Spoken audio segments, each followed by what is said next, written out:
Hey there, everyone. Welcome to this week's edition of Bulls versus Bears, episode 132. Today, look, it's been a pretty quiet week. So we're going to look into some of the forgotten thematics due to, how the leader of the free world and his sort of inability to manage geopolitics has kind of had us all distracted. And there's been a few things that we at the start of the year that we we're looking at that have kind of been a little bit dismissed now. But gentlemen, JT, how are you, mate? Good, thanks. And thanks for listening in, everybody. Kai and Philip, how are you going, boys? Well, thank you. Pretty good. Hi, everyone. Pretty good. Surviving, yeah. Thriving, It's pretty thriving. much. Yeah. thriving. So just on the forgotten thematics, Mark, did you dust off the 2026 outlook? Did you? And just bear with me. That'd be the market. That there you go. That's a very professional document. Yeah, no, but and written by very studious and very wise market participant who happens to be on this podcast. But I'll let you do the maths. But I didn't look too far into it because we kind of got really stuck in terms of there was a couple of really bleedingly obvious ones, and a few of them have started to recover. But software particularly, which was kind of was a theme we didn't touch, and then we managed to catch the lows. Thank you to Mr. Chen for that beautiful bit of timing and the 5 pillars. It was 5 pillars of software. Yeah, that's right. Or as Henry Jennings called it, the 18 pillars of wisdom. But given we're up, 100%, we went leveraged. Maybe he was right, and he shouldn't have taken the piss at the time. But anyway, this week, as you can sort of see, basically, the Nikkei hadn't moved, and the Nikkei just kind of does whatever the hell it wants. Pretty damn quiet week in the scheme of things. Which is a massive kind of illusion because we've still got that like huge single stock volatility to index volatility dispersion. Our market, down a little, but hasn't been as Phil probably will be able to talk more to this, but really not the horror stories of last couple of earnings seasons. There's been some. There's been some damage here and there, but there's also been some wins, and it hasn't been, we haven't had another like Cochlear or the 35% sort of smashings that we had in the last couple of earnings seasons. Dow, S&P, Nasdaq, and Russell. Listening to Bloomberg all week, it's just been like the ultimate example of an entire nation of investors or maybe even the world of investors just doing their best impression of sticking their head in the sand. The war's over. They're listening to Trump. And really this week, I've got to say, like I said, listening to Bloomberg Radio on the way in, they were struggling for content. I switched it off about 3 out of 4 days. But software has made a bit of a comeback, and all the big banks starting to recommend it now on the buy side, and some private equity stepped in. But we'll start with the ASX now. Phil, mate, you go for your life here, and just bearing in mind you haven't seen the slides, but we do have a bit of a wrap up of the earnings here. Yep. But just run us through just that heat map. Obviously, the bank's a little bit down, but obviously gold heading higher. But anything in particular there outside of the next slide that you wanted to do, that piqued your interest? Well, I suppose the standouts were probably BVS, Bavaria Solutions. That was a real good one. Origin Energy, ASX. Well, I truly didn't really watch it because how much sort of dislike we all have for it. We're not massive fans. Yeah. Treasury Wines, I think it's trading well. It's come off that 510 level, as you mentioned before. I think it's trading up around, actually broke that 586 level. I think as we speak now, it's 591. So, nice. So that's good. ANZ surprise. It's actually quite that was a good result. CBA reported well, but sort of drifted off. Telstra didn't really watch. Insurance companies, IAG, they've been weak. Seekers has been a very interesting one. It got slammed. about how to try to diversify out of its core business into VC, which, stick to what you know. But it's interesting, they're trading way above the first trade where they gapped down. So they're basically back at $15.12 as we speak now. Okay. I think the first trade after was $14.15. So they've really turned around. Rivari, as we said, car sales is good. 7 group holdings and Westpac sort of mixed. And the banks did sort of generally drag the whole index down throughout the week. Well, yeah, as you can sort of see here, CBA, Westpac down the most, and then the insurance companies and financials. Oil obviously just grinding a little bit higher. Origin was a good result. What was the thing about the Origin that what's this Kraken thing? That's Kraken. And it's also another thing called Octopus. Right. So Kraken, I've actually got to look into them more. I think they purchased Kraken, I think, and Octopus is all just part of their diversifying sort of, I think, heading towards renewables and that sort of stuff, and actually, that's the other way around. Is there some energy storage or something in there? Yeah, or? Look, I've actually got to look more into it because it's been sort of flat out with the whole earnings season and stuff. So, but they're the two main things. Those of you who don't know, we're obviously Phil's joined us recently, but he's still transitioning into the role, which obviously helps his role is he's still trading. And so an earnings season, as a trader, you sit around particularly in the ASX, sit around for 6 months waiting for something to happen. Yeah. And then, so, well, look, Phil, your timing's never been your thing. And I just want to make a quick formal apology from this morning. I forgot that we were. I forgot that I was actually bearish with Kai last week, and then I've questioned Phil, thinking it was the other way around. Shout out to Dan McClimate. Yes, I know I was wrong. He thought I was shaking down the new guy, and I'm not going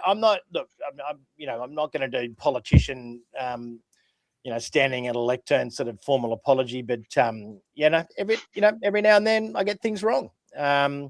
For those of you who work with me, you know how often that can be. But look, next week's pretty massive for earnings. NAB, BHP, CSL, Cochlear, Stockland, Santos, Northern Star. I think James Hardy's kind of already done. I think that was an update. What's that? Oh, there's an update. I suppose they're US listed. So, and JB Hi-Fi will be super interesting as well. Tealix on Friday. So that'll be a great way to end the week. That'll trade back up to about $30, I'm sure. Or maybe in September when they get that FDA approval. That is general advice only. Everyone who knows a little bit of context. But I am a fan of Tealix and have had to defend myself and Tealix quite fiercely online. But I'm going to enjoy when it goes back up. But go to npcinvest.co and ASX Earnings. You've got your expectations there. It's actually the most reliable calendar we've ever pulled together. It's normally an absolute nightmare to get these calendars done because the companies don't actually tell people when they're going to release until sometimes right up until the last week. So there is a little bit of guesswork involved. In terms of the US, software's back, baby. And we had private equity step in and put a bid in on Workday. And basically, which I think just flagged to the entire, because Workday, everyone kind of agrees that, the CRMs and things like DocuSign are very likely screwed. However, private equity stepping in and putting in a decent sort of bid means that, we've found that level where the customer base and a PE firm coming in and transitioning an AI, it's getting to the stage where it's cheap enough, basically. Cisco had a bit of a shocker. Google, nothing happened in Google, but it shouldn't have rallied as much as it did with the rest of the market when Meta and when Microsoft and Amazon rallied. It's probably fair enough. There was more news about their restructure and more staff leaving and things like that. No one of any major note, but it's never a good sign. Tesla's just Tesla. It's volatile. Micron and SK Hynix bounced back. I think Micron was up 12 and SK Hynix was up like nearly 10 last night. So it's sort of starting to stabilize. Cybersecurity still killing it. Mildly regretting getting out of that. Albeit up. What was it? 100%, 90%. But there's still a lot of fears around AI agents escaping sandboxes. So now, Kai, I want you to explain. So because people spoken to a few people, they've been well, it's like a prisoner escaping jail. But A, explain a sandbox, and B, I mean, how the crap do they escape? It's not a literal sandbox. They don't have a. It's not a sandbox in the computer. But no, in developer talk, basically, what a sandbox means is like an isolated environment. So they put safeguards around this, and they do. Like I'm sure a lot of. I don't know if connected to the internet, sort of thing. Is it sort of? Yeah, generally, it's in most cases not connected to the internet. But the main thing is just ring fencing it, right? So basically putting guardrails around it on what it's supposed to do and not supposed to do. I think the concern is like if there's a lot of holes in which you can poke to get around things, right? So it's a really interesting argument because like this came up really early on. I think wasn't it like in the first year of AI, all the big guys came together and signed a document saying like we've got to focus on governance. We want to prevent that Terminator scenario, basically, right? So it's interesting. Was Sam Altman at that meeting, or like? No, I think he's I'm pretty sure the founders of Anthropic were at that meeting on his behalf, and then they left OpenAI to form Anthropic. Yeah, something fishy about Sam Altman. And there is something. I mean, look, I'm no casting dispersions, but fishy is a nice way of putting it, and it seems to be that the escapees always tend to be OpenAI. And when that escaped agent got caught hacking a competitor, they let it. They were like 3 or 4 days. They let it go before they pulled it up. It is pretty scary. It is pretty scary, right? Because if you think about it, like you go as a human or even collectively as a group, like if the AI has ability to go around the barriers that humans put in place without people knowing, the question comes about to like, well, how much can it actually deceive us, right? So from a security standpoint, it's a massive concern because like robots don't, like AI doesn't sleep, it doesn't stop, it's a million times faster than what humans can do things when it's good at something. So it's I just like that there was the Mexican government got hacked, but basically what the hackers did is they asked the Claude or whatever it was early days. They just asked it 15,000 times. Apparently, they just put it on repeat, and it eventually just cracked and hacked. Well, that's scary, right? Because it's like, imagine if you built a off button into this AI. Like, humans, generally how we deal with these things, or you can think of nuclear bombs and stuff like that. There's a button which you can shut it off. But what if something is more intelligent and it can, you design a shut off button, you go, we're going to turn this thing off. This thing's getting crazy. Shut it off. And it finds a way that you can't shut it off. I think that's the real scary piece. Yeah, maybe a new theme for 2027 might be companies that build bunkers. Well, we might go. You got your when those data center guys are done, maybe there'll be a lot of capacity in construction, and we'll start building underground. Go and join the mole people. But SanDisk was worth mentioning as well. Was up like 30% and look, I mean, just it's in the middle there, beneath Google and stuff. That dark green, not so much Oracle. It's just rebounding off getting absolutely smashed. Palantir reported well and kicked on. I went to a concert on the weekend, which was basically first 45 minutes was an anti-capitalism webinar, and a bad one at that. But they had a whole 10-minute video on how so all the other people in the crowd would have been going like, this is disgraceful that this company knows so much about us. And I'm sitting there going, we need to buy more Palantir. This stuff's awesome.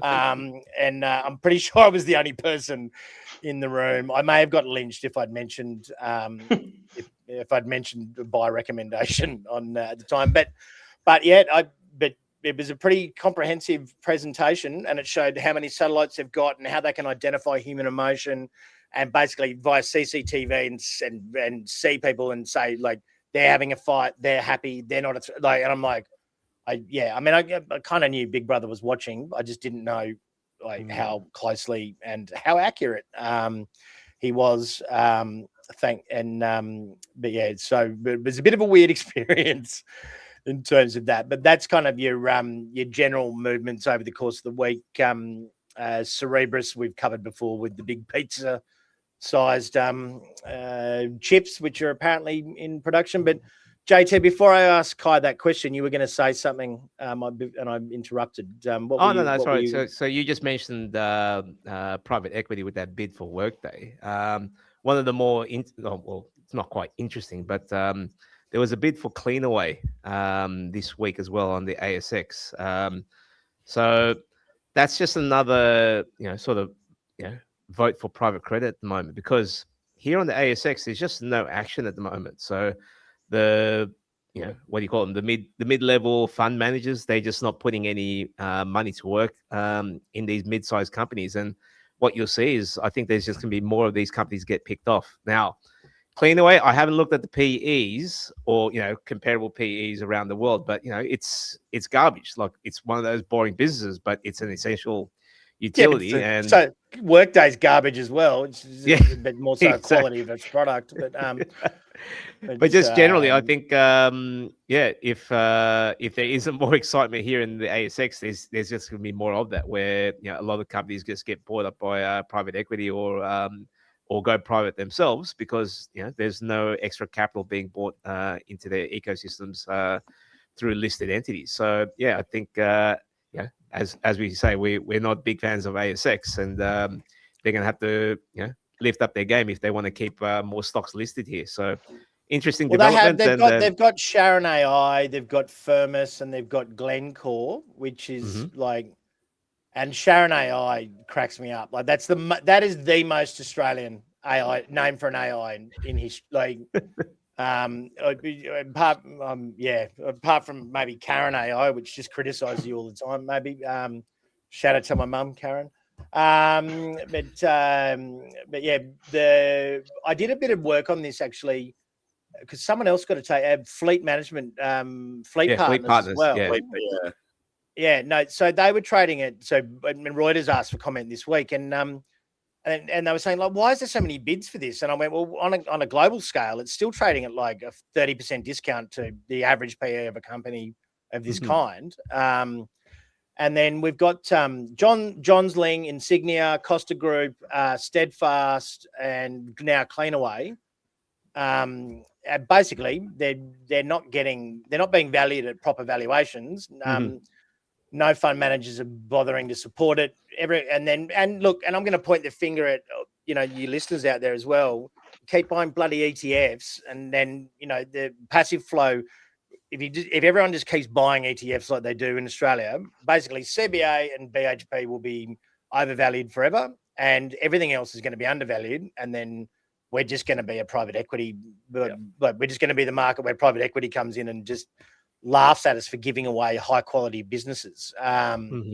So I agree, JT. It was so the more I picked at the seams on that one, and it didn't take much, because I had ASX for stock of the day this week as well.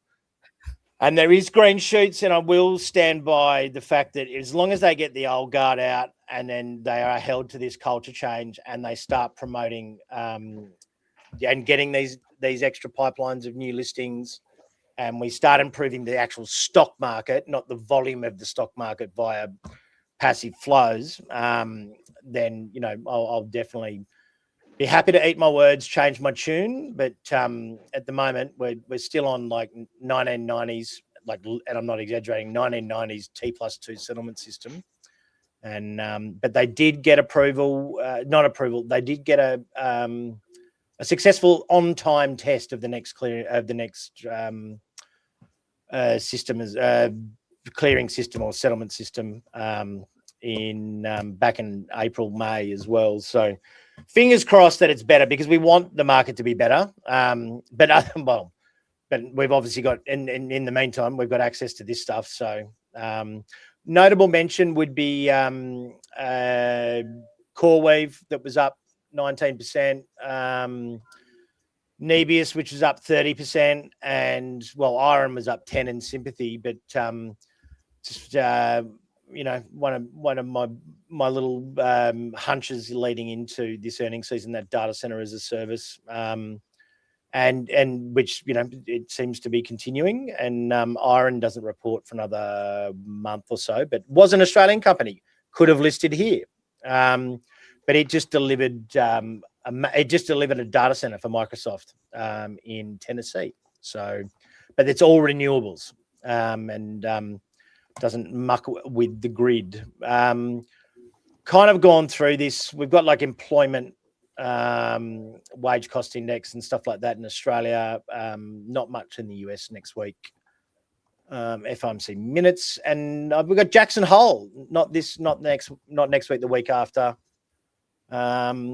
And Walmart and stuff like that. I think JB Hi-Fi will be interesting on Monday. Because they are just a high quality retailer. Just on data this week. I mean, like and you talked about it on the podcast, is that the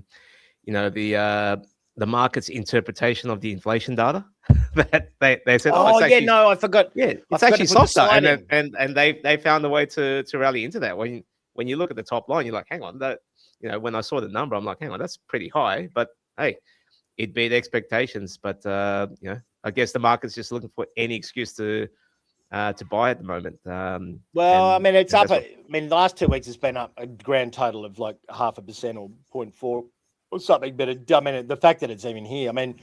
Phil, we were discussing this morning. Never have you in 35 odd years have we looked at an inflation number and gone yippee 4.7% per annum and called it cooling. They're just not worried about it, are they, at all? They just don't sort of seem to bury their head in the sand and just sort of say, well, just let it ride. Yeah. And look, that's not, I don't think that wasn't even including gasoline and things. And then the tariffs have all been started to get refunded to the companies, and none of them have dropped their prices apparently. Great win for the consumers. Great win for the consumers as they fill up at the Bowser at $4.10 or something on average. But obviously they're used to it now. And Trump's approval ratings at absolute record lows. I think they've given up on the midterms. I think they know that they're gone. And they've gone, and they did manage to get a deal through to keep the government open, which I was surprised about until the midterms is done. Thought for sure they would do that. But CSL, I think next week, BHP, they've had quarterlies, but JB Hi-Fi, CSL, and then Cochlear, I would imagine, are going to be really closely watched. CSL shareholders will just be praying for something good. Cochlear, but like I said, Phil, we've rallied up in CSL. BHP's has been grinding. JB Hi-Fi, where is that at the moment? It's been hit quite hard. And it's about 80. I think it's about $82. I think is it 82, 84? Yeah. So, and it is like one of the best quality retailers. I think it sells more revenue per square meter than any retailer in the world. Apparently, it was a stat from a few years ago. I think. I think Mark it got hit down towards the high 60s and whatever, low 70s. It's back up there now. So okay. Maybe with the sign of our sort of, the RBA sort of off, the no real sign of them tightening and stuff. I think that was the big, I think it was the CPI print. And so that really sort of took off on that day. Yeah. Okay. $82. Yeah. You're like high 60s was the low.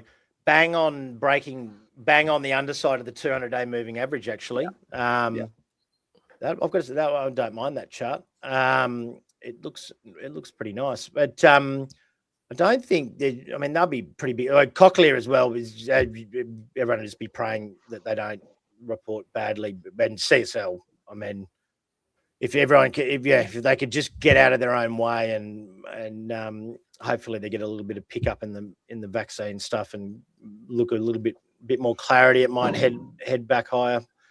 much to the relief of about 99.9% of the retirees, super funds, and fund managers in Australia. But yeah, so next week will be all about Aussie earnings, and yeah, Goodman might be interesting as well because they do data center as a service, and they are quite low, and I don't really understand. They're being treated as a REIT, but they are, they're sort of $30, but they're Australia's biggest data center provider, and they're global as well. So I don't really understand why it can't catch the bug when everything else has overall. But so this chart is REMX, rare earths and strategic metals. So the focus topic of today, and we'll let JT take over here in just a second. Was like, obviously this move up. Trump had all the strategic mineral announcements. He was buying shares in antimony companies and backstopping rare earths, and then we kidnapped the bloke from Venezuela, threatened to take over Greenland, and started a war with Iran. And as you can see, the back end of the chart here is just chugged lower. So yeah, it was kind of one of those ones where we just thought, a bit of a forgotten theme because it was such a laser focus, like leading into the start of this year, and it's kind of died off. But JT, what you did a little thing this morning on it? And... Yeah, that's right. So 3 things I want to highlight. So number 1. China and electric vehicles. So now in the world, 1 in 3 cars is made in China. So I actually, went to Japan on holidays. And, there you go. I even put that slide in for you. There you go. So you can just see the rise of China. And so funnily enough, the EU were the first to actually cry for tariffs because they could see the writing on the wall that China were going to come in and undercut their prices. Admittedly, the EU is always the first to ask for tariffs. Exactly. But basically, it was VW wanted the EU to put tariffs on the Chinese electric vehicles. Obviously, they didn't put them on, and they've come in and dominated the market. So this chart's actually 2 years old. I think China's production levels are still around that 39, sort of that 35% level.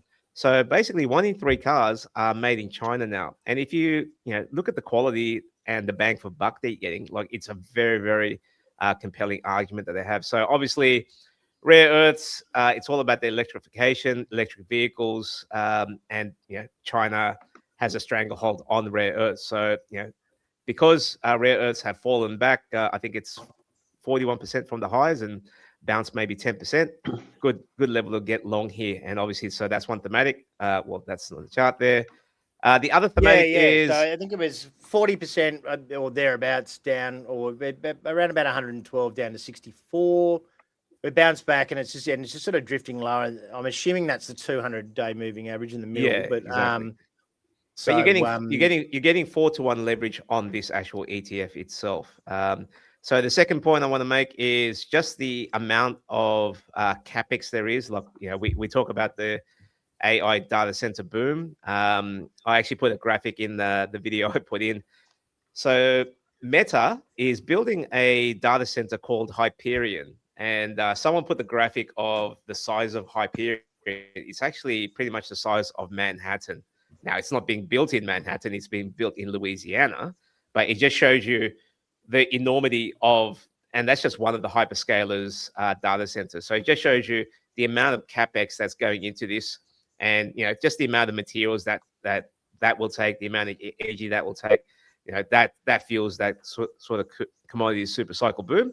And then obviously the third point is, there's talk of more appropriations going into the midterms.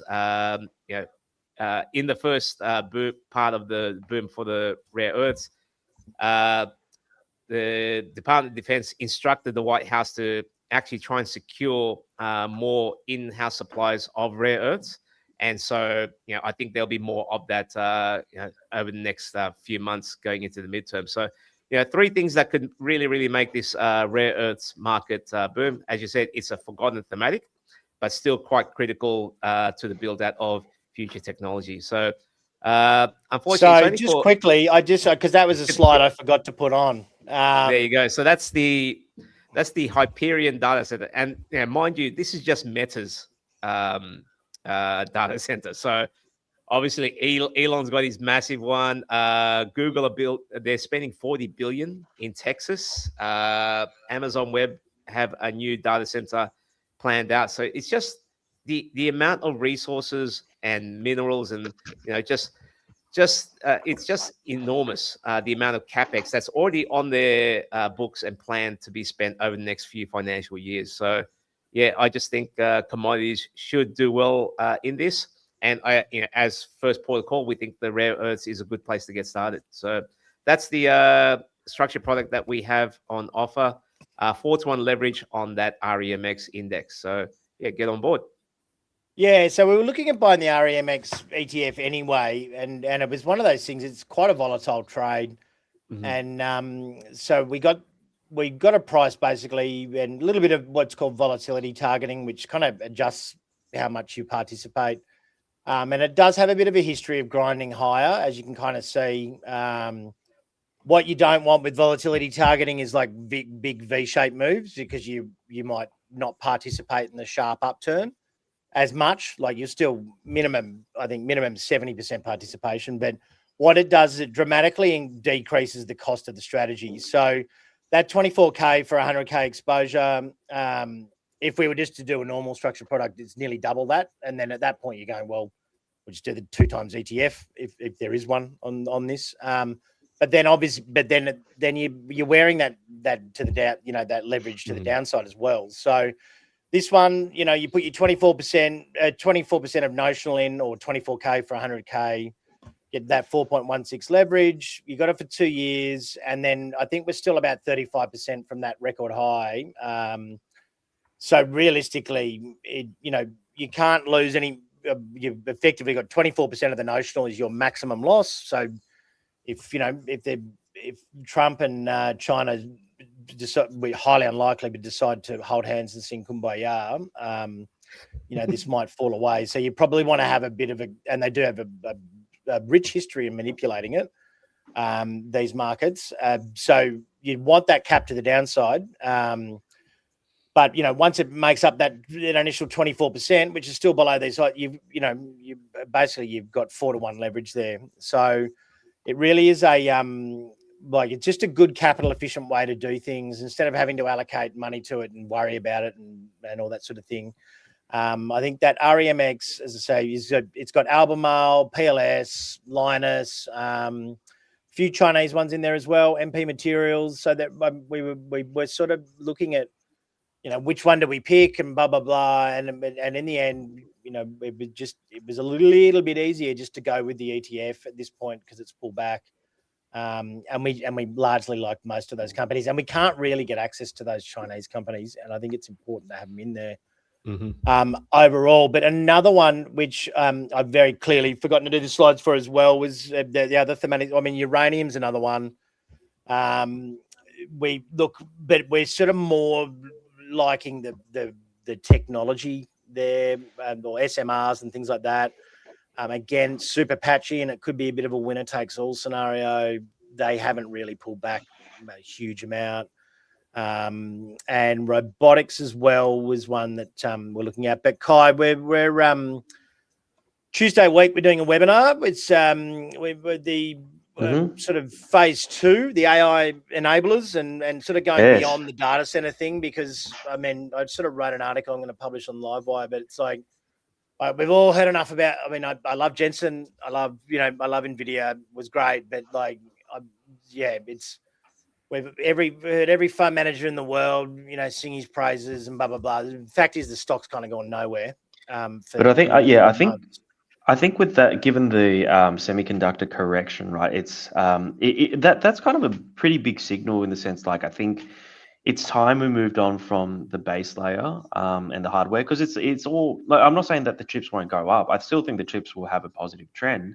But that explosive move, that we've seen in the last 2 years, I definitely think it's going to taper down.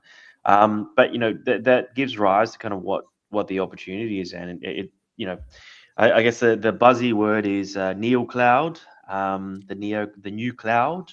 Yeah, well, which we still don't really know what it means, and I think most people that use it, because I asked you and you were like, "What?" And but everyone on like Bloomberg and Ausbiz is like, "Oh, the Neocloud." It's like, if you ask, I reckon 9 analysts out of 10 would be like, new cloud. They wouldn't actually know what fits in it. And we took a bit. It was actually funny asking you because we took a bit of time to work out what is in it. And it's a broad church, I've got to say. However, like, yeah, there's a few sort of, emerging next sort of step or next phase areas. I mean, we've obviously cyber's been one as we just talked about as well. What else was there? The inference chips. It was sort of just finalizing what we're as going to well. discuss. So the inference chip and then the physical AI factory. So look, to really summarize, actually Jensen did summarize this pretty well. Going back to Jensen, what they're basically talking about is more factory-like AIs, right? So traditional cloud, you have data centers and they're kind of dispersed. You hire in racks. So for people who haven't seen a data center, what they do is they rent out the rack space, right? So they have all these cabinets and you put these computers in there and people can chop in, the people can basically put in whatever they want, whatever their computers or setup is inside. But I think what they're talking about here is more specialized units. So, as we're seeing with like Colossus and, what Meta's building as well, these things are specialized, right? They're densely packed. They're not, like basically it's going to be a factory of AI. And I remember what Jensen was talking about was like basically a lot of the energy is lost in transmission. So what they want to do is actually they want to have reactors or energy closer to the source, so much more more compact, more dense, putting all the compute in one place, but also having more modular things where it's basically a factory for AI compute. But I think from an investment thesis standpoint, it's the next phase is really to keep it really simple. Is like we built it. What are we going to use it for? Well, we might be still in like phase 1.5 in the sense, and I think Neocloud is phase 1.5 in a way. It's kind of like we build all this infrastructure. Now we got to hook it up. So we got to distribute all this capacity. And then I think, basically then we get to the really tertiary. Oh, and this is good graphics as well. Sorry. And then, again, I'm not doing my job doing the slides properly, but this is the top left is the old graphic of like how the internet, and obviously at the start it was like fiber optics and, and all this sort of stuff Cisco. for the internet. And let's not start on the bubble talk. And you can kind of say like, that infrastructure phase was at phase 1. And then base services. So, and this is Kai's graphic here, and then on the left-hand side. But this is generally how a tech. So you can apply that to the internet age pretty roughly as well. You can sort of see that and I'm sitting here pointing at my monitor. People can't see that obviously. But the companies like Spotify, LinkedIn, Twitter, and Google, they didn't really appear. I mean, Google was early-ish, but like it didn't appear until like the mid 2000s. And I can't believe like Uber was like 2015 or something like that. So this is moving. What do you reckon? Like 3 times the pace of the internet age? Maybe 4, 5. It's pretty quick, fast. right? Yeah. But I think the social impact is still relatively slow. Oh, you know what I mean? Like it takes time to roll out new technology to society. So I think, I think regardless of how fast the technology is moving, it's more about the social uptake. Because like looking at those big names there, right? Like, you go YouTube, Twitter, LinkedIn, all these things. And it's like these have massive social impact and it changes the way that we operate. And we're beginning to see this now, where our daily workflow, so much of it is based off in AI, and it's almost like the browser. The chat bot, the chat format is almost like the new browser, in a way. But it's like kind of like these companies that really define this this age and this this paradigm, it's like I still think it's in the garage. But we're starting to see they have the capacity to build that now, because that kid couldn't build that revolutionary AI app without the capacity of compute, without the distribution, without so that's been built now. And I really do think it's really at the start of the take-up point where we're actually going to start really creating things that change. And it's just a really good lesson that's always stuck with me is YouTube. Someone came up with YouTube a year or so before YouTube became quite successful.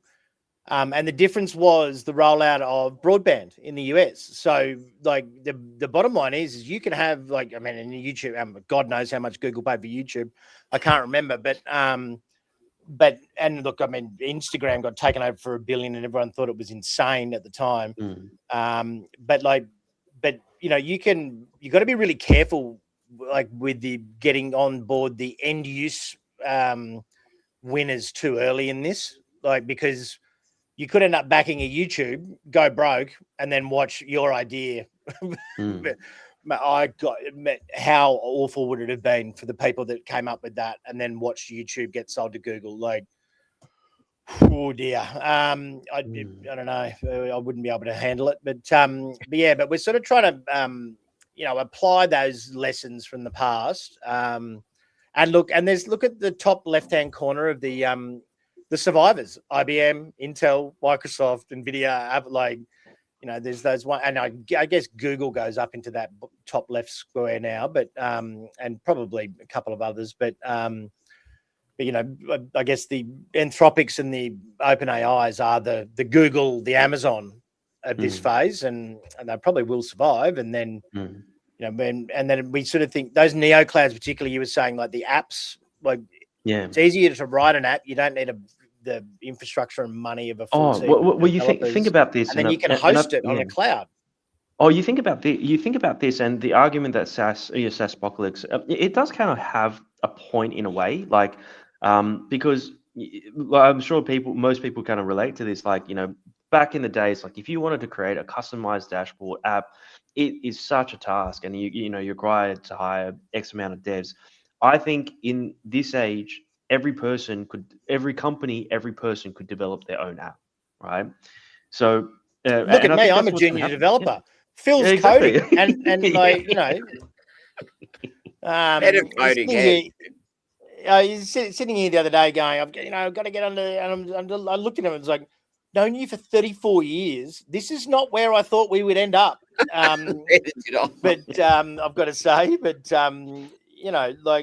it does. It certainly makes things easier. I've got to say, I'm very lucky I've got you, Kai, and I'm pretty sure that once Phil Cotton's on, he'll be increasingly taking more of your time as well. But I'm trying. He never gives me any time. Yeah, look, he's a very, very busy man. He's very important. So, and we're involved in as well. With Ausbiz and Ausbiz Plus and their new platform and the back end behind that. It is a pretty good use case in terms of modernizing and etc. It's called Obi. For those we're doing the seed round, we really quite like it. We did quite a bit of, and again, it's like Mosaic. When I say we, I mean Kai plus me. I'm more there for moral support half the time. But yeah, and it is really exciting stuff. But where most companies like that die is user uptake. And one of the real big considerations for us taking that funding round on was that someone's bringing the audience, massively de-risks it, but there's a lot of great ideas out there, but it's a bit of it's another leap to being a business overall. So this week we are slightly greedier. And you two knuckleheads caught up, Phil and JT, and sort of maintaining the lead here at the minute. But and yeah, again. So is that score updated? Are you still for ahead? So it's updated. Okay, so it's updated. Yeah. I know. I might forget to put things in, but that's largely the first thing I do every week. And well, very different to when we started this competition. When I was down, I was none from 8, and it was the last thing I did every week. Was borderline looking at modifying the figures to check. But we've got a mixed bag this week. So the what is it? The east wing of our massive office, being me and Phil, are bullish, and the west wing, being JT and Kai, are bearish. So yeah, but again, it was decided by 0.5% last week, and I think 0.4% the week before. So I'm probably an idiot because I really thought it'd get just a little bit greedier, and it always seems to go to extreme greed before it comes off. But who knows? You know what it's going to do. So, but there'll be Kai can tie. And Phil can go. This makes the scoring interesting. So yeah, we have to modify the rules next year because it's too close. We might have to do like that. Like you've got to pick how much it'll be up and down by. So and well, we don't want to make us look that bad. But yeah, no, there's. Oh, we could, yeah, the Nasdaq maybe. I mean, it's a bit more volatile. We sort of went with truth be told, we just made it up and sort of become a thing. But yeah, but I mean, a couple of really cool things. So check your inboxes, people, because we've got the we sent out the critical minerals thing this afternoon. It is wholesale only. Sorry to you retailers out there, but we we can't run everything retail. It costs us quite a lot of money. But we try to get as much as we can, and then we'll have that webinar on the beyond the data center, or we haven't come up with the title yet. AI enablement phase or whatever it is. I.e., we haven't come up with anything catchy yet. And that'll be Tuesday week, and then we're going to have an investment around that as well. Which will be wholesale only as well, but we're just finalising the sort of the details of that as we speak, I guess. But yeah, so interesting sort of times and opportunities coming on over the next couple of weeks. So and not to mention, like, it'll be super busy next week with earnings. So yeah, well, gentlemen, thank you very much. I think we covered a fair bit of ground, and yeah, I guess we'll unless anyone's got anything to add. Does anyone feel very strongly about their bull or bear this week? Yeah, I didn't think so. That's why I was kind of winding it up. Thanks for just, it's like a vodcast, right? You need, like, it's not, you probably want to speak, but thanks for everyone for listening in. Thank you, Philip, for your ASX. Kai, for your, as usual, for your tech, and JT for you being our resident rocks man. I hope that satisfied all the requests I get on Twitter all the time for Kai and JT's opinion. I'm like, I'm not their PA. Leave me alone. So we will chat again next week. Thank you. Thanks, guys. Thank you. Have a nice weekend.